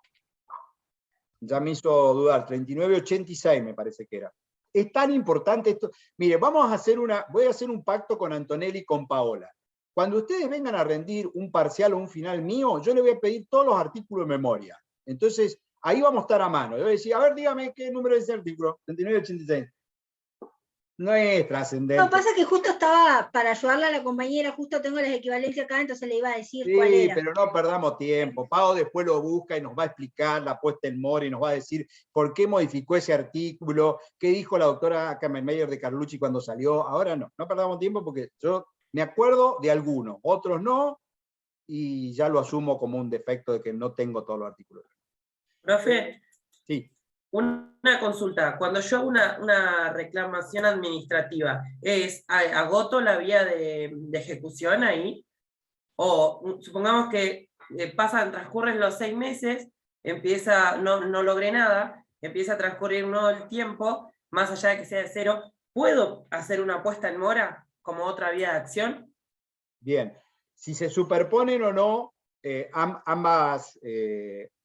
ambas formas, interrupción y suspensión, utilizando la del laboral y la del civil. Claro. Eso habría que ver la casuística. Tenés para los dos lados. Hay quienes entienden que la reclamación administrativa directamente desplaza la puesta en mora, porque es una puesta en mora, porque es un reclamo concreto. Entonces no podrías después venir con una carta documento a pretender invocar la suspensión por 6 meses. Pero vas a encontrar fallitos que te dan la razón y que dicen son autónomas y puedo hacer reclamación administrativa, interrumpir, y después puedo hacer puesta en mora y suspender por 6 meses. Es muy... No hay una... Si te doy una respuesta, digamos, única, te estaría mintiendo, porque vas a encontrar para un lado y para otro. ¿Mm? Listo, gracias. ¿Algo más? ¿No? Bien. Como vieron, como me dijeron ya, prescripción, nos adelantemos y sepamos qué es la caducidad. Aquí es la pérdida del derecho, no de la acción, también por el transcurso del tiempo y la inacción. O sea que la caducidad es bastante más grave que la prescripción, porque ustedes bien saben que en la prescripción la obligación sigue existiendo como una obligación natural. Y yo eventualmente, si no me oponen la prescripción, puedo llegar a reclamar, o si voluntariamente vienen y me pagan el crédito, puedo venir y cobrarlo. En cambio, en la caducidad lo que pierdo directamente es el derecho. Por eso, al ser más grave, la ley expresamente dice que solo se entenderán como válidas las caducidades que están previstas de manera expresa en la normativa laboral. Esto es, las partes no pueden generar o crear otras caducidades que no sean las que surgen de la ley. ¿Está claro esto? Yo no puedo convenir una caducidad cuando esto no surja de manera expresa de la ley contrato o de la legislación laboral, específicamente la que contempla las caducidades de la ley contrato de trabajo. Entonces, primer cuestión, gravedad, porque la caducidad es la pérdida del derecho, y restrictiva, porque solo son válidas las que surgen de la ley. Las partes no tienen potestad para generar caducidades. Estamos en el tramo de la clase donde ya perdemos atención y ganas, porque estamos en el último cuarto. Yo les voy a pedir un esfuerzo, porque voy a tirar los temas de dónde están previstas las caducidades, y hoy voy a alcanzar a desarrollar seguramente uno o dos, no más. ¿Pero por qué les voy a pedir un esfuerzo? Porque para explicar cómo operan las caducidades, vamos a tener que meternos en distintos institutos que vamos a ver más adelante en la materia. Pero si yo solo les doy el título, a ustedes no les va a servir de nada. Entonces, las enumero, que es el título, y luego explico cómo opera o dónde está la caducidad en cada uno de esos supuestos. ¿De acuerdo? Vamos con el título o los títulos. Vamos a ver como caducidades. El plazo de 30 días para impugnar las sanciones disciplinarias.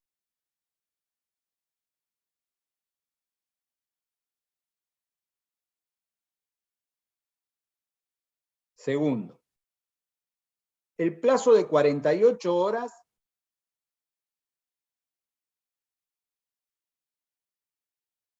para notificar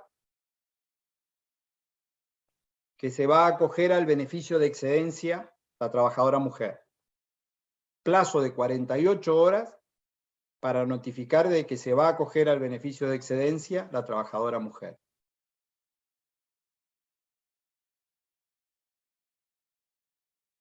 Tercero, Profe, espere, ¿puede repetir esa? plazo de 48 horas en el que va a notificar que se acoge al beneficio de excedencia la trabajadora mujer.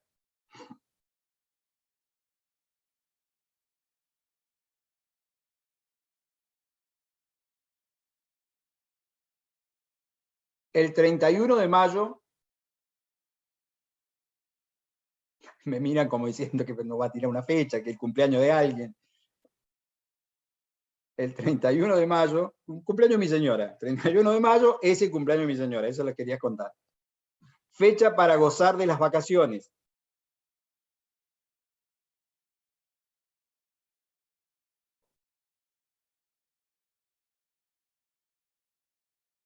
Y el último, vencida la segunda semana para tomar el franco compensatorio.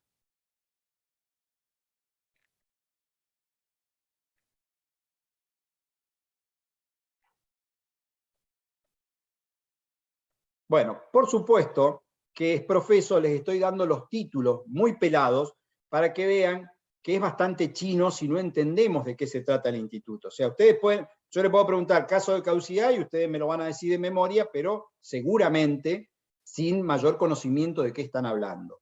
Cada uno de estos plazos de caducidad está metido adentro de los institutos que vamos a desarrollar en la materia. Entonces, ahora vamos a intentar ir muy rápidamente a explicar lo básico de ese instituto para que sepan cómo opera la caducidad. Nada más que para eso. Entonces, ahí les pido paciencia y que las dudas que surjan, que van a tener y muchas, no lleven a que nos hagan un montón, me hagan preguntas que nos disparen a tener que explicar el instituto, porque eso les va a generar mucha confusión. Todavía no estamos preparados para entender íntegramente los institutos.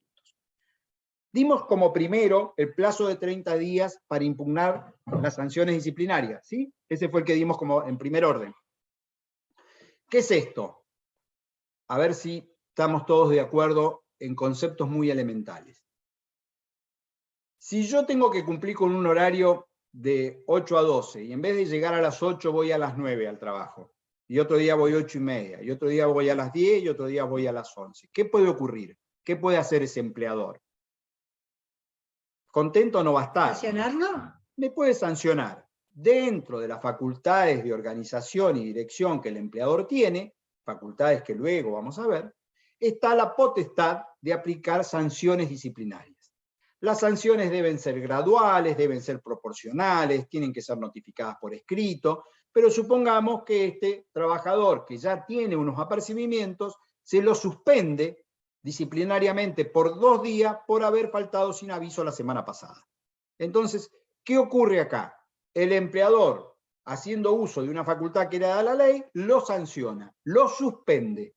¿Eso se entiende? No estoy explicando nada, estoy tratando de aplicar a sentido común. Cualquiera de ustedes sabe que el que trabaja en relación de dependencia, si no se atiene a las pautas que le está dando su empleador, el empleador lo puede sancionar, porque si no, no tendría posibilidades de organizar su trabajo.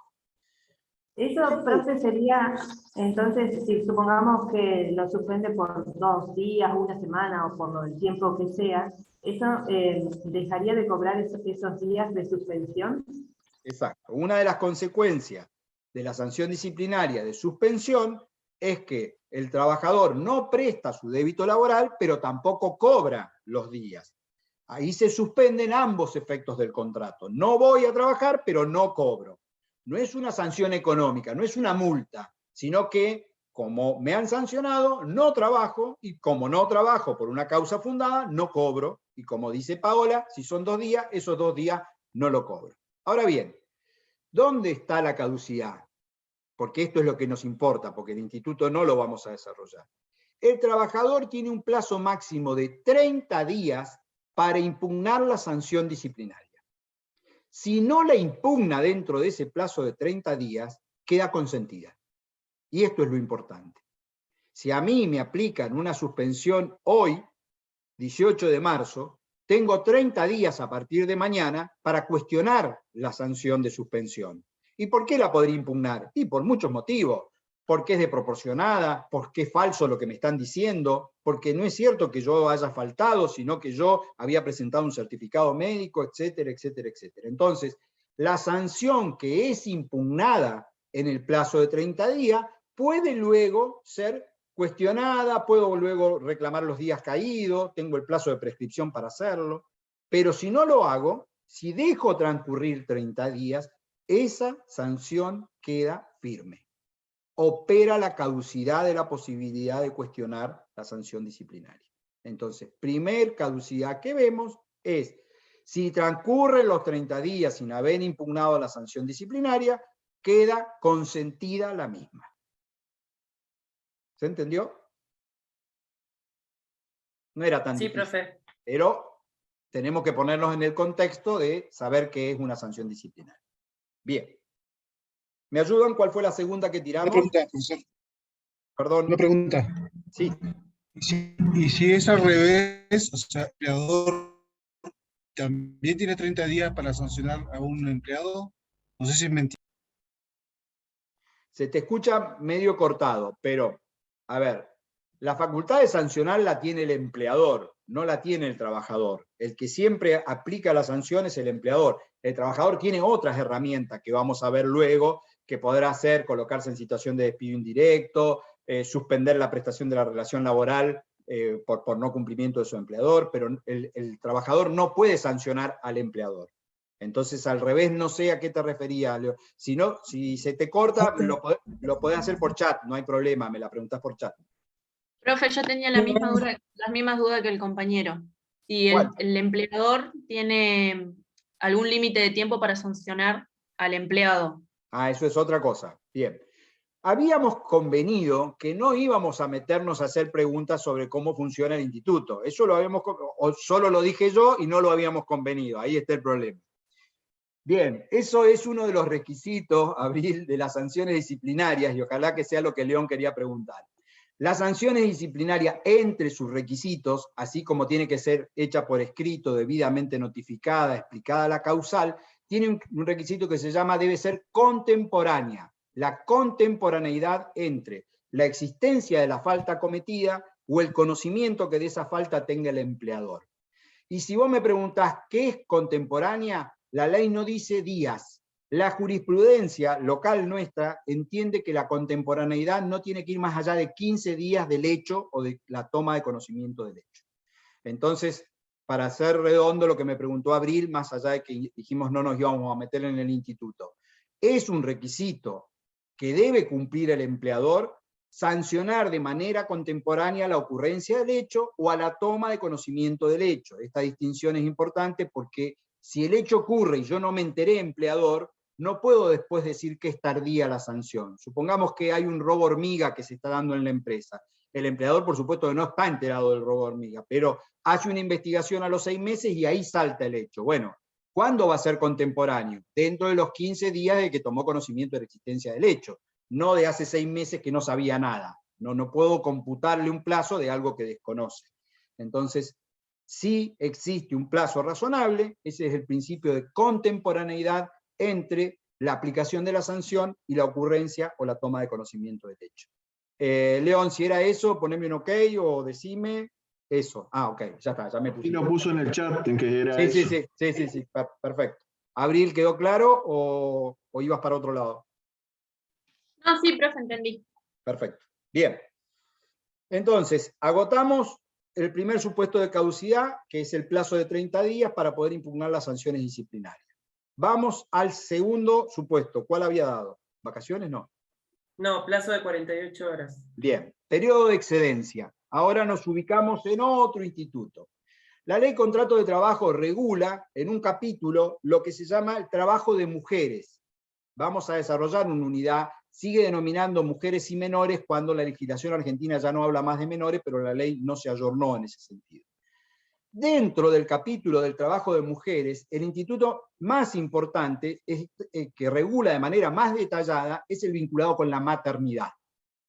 Y aquí no voy a decir nada que sea muy novedoso. Todos ustedes medianamente saben que si una trabajadora, mujer, y después vamos a ver toda la cuestión de género no tratada por la ley, porque es una ley del año 73, goza de una licencia previa y posterior al parto. Esa licencia en total es de 90 días, 45 días antes, 45 días después del parto. No vamos a hablar del instituto de la maternidad, entonces no me pregunten qué pasa si nace antes, si nace después, si puede tomarse menos días, no me lo pregunten. Si quieren se lo digo, pero no me lo pregunten, por favor. ¿Dónde va a venir el instituto de la excedencia? La ley contempla la posibilidad de que la trabajadora acceda a una licencia sin goces de haberes por un plazo de 3 a 6 meses posterior a que termine su licencia paga. Va de vuelta porque estoy dando mucho número y fecha y Paola me está mirando como diciendo, vaya más lento y no dé tanto número. Entonces, para Paola, más lento y sin número. No, sí, la entendí, profe. Bien, un periodo de licencia paga, 45 y 45, supongamos que es así, y cuando está por terminar la licencia posparto, que son esos 45, la ley dice que la trabajadora puede 48 horas antes de que le venza la licencia, notificar a su empleador de que va a acogerse al beneficio de excedencia. ¿Y qué es eso? Es avisarle antes de que se venza la licencia de que va a tomar una licencia sin goce de haberes que la ley le permite que sea de 3 a 6 meses a decisión de la trabajadora. Y que a su vez le exige cumplir con determinados requisitos, como por ejemplo, tener un año de antigüedad, seguir residiendo en el país, tomarlo en ese periodo, no tomar un nuevo trabajo. No importa acá los requisitos, porque ese instituto lo vamos a desarrollar muy profundo cuando veamos trabajo de mujeres. Solo que quiero que vean que la ley da un plazo que es de caducidad. Si la trabajadora no avisa antes de esas 48 horas y quiere avisar el día 45, o cuando ya se tenía que presentar de que va a acogerse al periodo de excedencia, el empleador se lo puede denegar, porque el plazo es de caducidad, pierde el derecho a exigir se le otorgue el beneficio de excedencia. Si el empleador lo consiente, no hay problema, pero si el empleador no quiere consentirlo, le dice, ha caducado su derecho a exigir la excedencia. ¿Cuál es la razón de ser de esto? Que el empleador seguramente ha tomado un trabajador o trabajadora sustituta que está supliendo la licencia de maternidad. Entonces, tiene que saber si va a continuar o no. Por eso el plazo de 48 horas. Porque si a mí me avisa 2 días antes la trabajadora de que va a gozar del periodo de excedencia, yo prorrogo la licencia de quien le está sustituyendo. Ahora, si no me avisa, yo presumo de que se va a presentar al día 46. Entonces, automáticamente extingo el contrato de quien está haciendo la suplencia. Esa es la razón de ser. En definitiva, para redondear, estamos en un supuesto específico donde la ley dice que si la trabajadora mujer que ha sido madre no avisa 48 horas antes de que se le venza la licencia posparto que va a acogerse al beneficio de excedencia, no puede acogerse al beneficio de excedencia. Por eso es un plazo de caducidad. ¿Se entendió? Sí. Bien. Sí. Vamos al cumpleaños de mi señora, 31 de mayo, están todos invitados. ¿Qué es esto? Instituto de vacaciones. 2 o 3 pautas para que nos aproximemos a ese instituto. Quien organiza y otorga las vacaciones es el empleador, es decir, que es el empleador el que dentro de las facultades me dice cuándo voy a tomar las vacaciones. Y la ley le obliga a ese empleador que me avise 45 días antes cuándo voy a comenzar con las vacaciones. Y a su vez la ley contrato dice que esas vacaciones pueden ser otorgadas en un periodo del año, del 1 de octubre al 30 de abril. ¿Va de vuelta? Son conceptos del Instituto de Vacaciones. ¿Quién las otorga? El empleador. ¿En qué fecha las tiene que otorgar? Desde el 1 de octubre al 30 de abril. ¿Cuánto me tiene que avisar antes de que comiencen las vacaciones? 45 días antes. Esos son los 3 conceptos de aproximación al instituto que tenemos que saber para ver qué pasa con la caducidad. Ahora, supongamos que este trabajador, que goza de 14 días de vacaciones, está ya en el mes de marzo, a esta fecha, 18 de marzo, y no lo han notificado de cuándo le van a dar las vacaciones anuales. Como le tienen que notificar con 45 días de antelación, y las vacaciones se tienen que otorgar al 30 de abril, tendremos que ver si le alcanza al empleador a notificarme para darme las vacaciones. ¿Entienden el planteo? Si hoy me notificara con 45 días de antelación, ¿cuándo debería comenzar las vacaciones el trabajador? Si quieren, en vez de 18, pongamos 15 de marzo para que sea más redondo. Más menos. Mayo. Mayo. Mayo, primeros días de mayo. Primeros días de mayo. ¿Y qué dijimos? Que las vacaciones se deben tomar hasta el 30 de abril. Entonces, ¿qué pasa ahí? Ahí es donde la ley le da la potestad al trabajador de notificar él al empleador de que se va a tomar las vacaciones, porque ya el cómputo de plazo no le da, y el legislador le amplía el plazo 30 días más, y dice que hasta el 31 de mayo se va a poder tomar las vacaciones el trabajador, y si no lo hace, las pierde, caduca su derecho al goce de las vacaciones. ¿Va de vuelta? Aquí aparece la caducidad, por eso dijimos 31 de mayo. El empleador la debe otorgar del 1 de octubre al 30 de abril. Y el trabajador, si no se las otorgaron y no alcanza el plazo ya para notificarlos y que las goce, él le notifica de que va a tomarse de las vacaciones y le da 30 días más la ley. Le da hasta el 31 de mayo para que las goce. Si no alcanza a gozarlas, las goza parcialmente o no se las toma, la ley es categórica. Pierde el derecho a las vacaciones. Caducan las vacaciones. Luego vamos a analizar el porqué de esta norma, pero lo que me interesa es que vean cuándo y cómo opera la caducidad en vacaciones. ¿Sí? Más allá de que no les parezca razonable y ustedes digan, che, pero ¿y por qué va a perder las vacaciones este pobre tipo? Bueno, eso lo discutimos después. Primero entiendan cómo opera el instituto. ¿Hay una caducidad a las vacaciones no gozadas? Sí. Y hay, primero que nada, una posibilidad de toma directa por parte del trabajador, que es la que dice la norma. Si el empleador, que es el que tiene que organizarlas, no me ha notificado y yo ya veo que no me las voy a poder tomar, directamente yo le notifico, me las tomo y tengo 30 días más para gozar de las vacaciones. ¿Se entendió? Tengo que esperar. Sí, Giselle. Tengo que esperar hasta digamos, hasta esta fecha y digo, no me dan los números, no me la puedo tomar, o en algún momento previo puedo notificar al empleador que me las quiero tomar. No, tengo que esperar de que no le den los plazos. Acá claramente ya no le dan. Bien. Hace 15 días que ya dejaban de darle. Porque mi cuenta es, me tiene que notificar 45 y yo tengo 14 días de vacaciones y tengo que quedar al 30 de abril. Si yo ya, cuando tomo los 45 más los 14, quedo el 1 de mayo, a partir de ahí yo ya me la puedo tomar. Le puedo decir que me la voy a tomar. Claro, perfecto. ¿Alguien más preguntó algo? Yo le iba a preguntar, entonces, o sea, notificás, le decís, me la voy a tomar y listo, o tenés que también un plazo ahí en No, decirle. no, está bien Antonella lo que pregunta. No, la ley no me prevé ahora un plazo, sino que siempre estamos dentro del contexto de la buena fe y la racionalidad. Las vacaciones se toman a partir de un día lunes, y esto lo dice la ley. Entonces yo lo que le voy a avisar es que el próximo lunes voy a comenzar con mis vacaciones de 14 días. Pero no me pone un plazo de anticipación.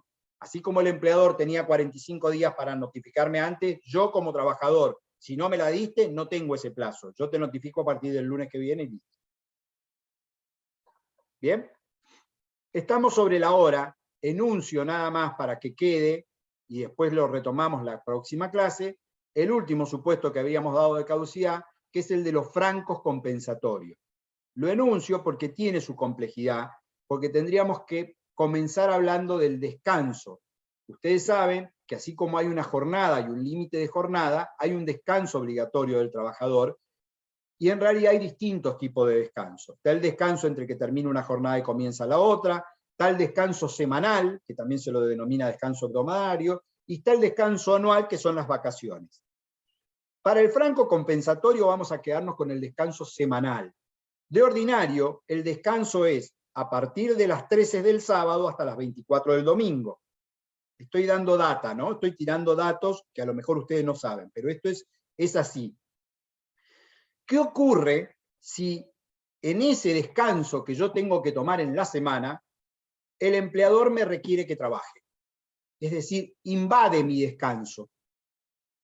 Yo normalmente el sábado me tengo que ir a las 13, termina mi jornada, pero me dice, mirá, venite a la tarde que vas a trabajar también, te necesito este sábado a la tarde. Eso significa que hay una invasión del descanso. ¿Cómo se resuelve? Y no se compliquen todavía con horas extra, con nada raro. ¿Cómo se resuelve? Se resuelve a través del Instituto Francos Compensatorios. ¿Qué es el franco compensatorio? Es que el empleador que invadió mi descanso semanal, a la semana inmediata posterior me lo tiene que compensar. Es decir, me tiene que dar el mismo descanso que yo me vi privado de tener. Si trabajé el sábado a la tarde, a la semana siguiente me va a tener que dar un mediodía de descanso. Eso es el franco compensatorio. ¿Se entiende cómo? O sea que trabajaría ese mismo empleado hasta el día viernes, el sábado no iría, y volvería el domingo a las 24. Sí, Pedro, si el empleador resuelve que sea el sábado, es el sábado, pero podría ser el miércoles a la tarde, el lunes a la mañana, o sea, él tiene toda la semana para devolverte eso que invadió. Y si te hizo trabajar el domingo, te debe un día de descanso, porque el domingo es el descanso completo, entonces claro, si te hizo trabajar el domingo, completo, después te da a la semana siguiente. Ahora, termino rápido, porque sé que están apretados con horario. Si en esa semana inmediata posterior el empleador no me lo da el descanso, no me notifica de que yo tengo ese descanso, en la semana siguiente el trabajador se lo puede tomar él al franco compensatorio. Le notifica que no va a ir a trabajar, como dice Pedro, el sábado a la mañana. ¿Por qué? Porque me voy a tomar el franco compensatorio que usted no me dio. Y aparte, la ley dice como una sanción que en este caso, como el empleador no me lo dio y yo me lo tuve que tomar, lo cobro con un recargo del 100%. ¿Va de vuelta? No mezclen con horas extras, no se apuren con pensamientos que por ahora no corren. La ley dice, semana que yo me invadieron el descanso, a la inmediata posterior, el empleador me lo tiene que dar al franco compensatorio. Si me lo da, todos amigos, ningún problema. No me lo da, segunda semana, yo me lo puedo tomar y no solo me lo tomo, sino que tengo derecho a cobrarlo con un recargo del 100%. Es una sanción porque el empleador incumplió con darme el franco compensatorio cuando me lo tenía que dar. Ahora bien, si transcurrida la segunda semana no me lo tomé, pierdo el derecho al franco compensatorio. No se acumulan en principio y de ordinario los francos compensatorios. Eso que ustedes escuchan, que muchos dicen, me deben como 3 meses de franco, me deben vacaciones del año 2014, me deben, en términos de la ley contrato, estrictamente operan caducidades. Después vamos a ver qué pasa con la realidad, pero estamos estudiando la caducidad, cuándo juega y cómo juega. Entonces cierro, por la hora, el último supuesto de caducidad que vimos es el franco compensatorio, que opera transcurrida la segunda semana que se me haya invadido un descanso semanal que yo no pude gozar. ¿Por qué? Porque en la primera me la tuvo que dar el empleador, en la segunda me lo debía tomar yo con un derecho a un recargo de un 100%, y en la tercera directamente lo perdí. Profe, ¿se notifica cómo? ¿Le mandas un mensaje? Una nota, un sí, mail? sí, Giselle, hoy le mandaba un WhatsApp, porque hoy estamos usando se acepta como medio de notificación y comunicación ya casi muy habitual con la empresa, entre recursos humanos y los trabajadores, el WhatsApp. Le notificás y te tomás el descanso vos, o te notificará y te tomarás el descanso cuando te corresponde. El tema sé que quedó un poquito apretado en el tiempo. No desesperen, porque la clase que sigue retomamos por acá para poder sacarnos eventualmente dudas.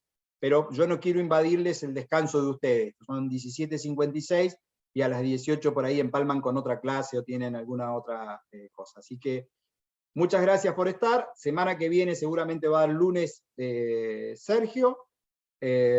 Martes tenemos mesa de finales.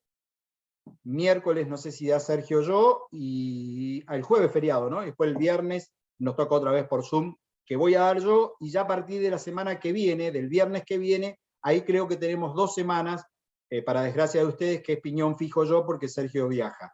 Así que vayan tomándolo con algún tranquilizante o algo, porque tienen 2 semanas de tortura mía. Muchas gracias, nos vemos. Buen Chao, fin. profe, Chau, profe, gracias. gracias. Me vienen a ver a la renga, no se olviden que vivo por acá, así que me vienen a ver.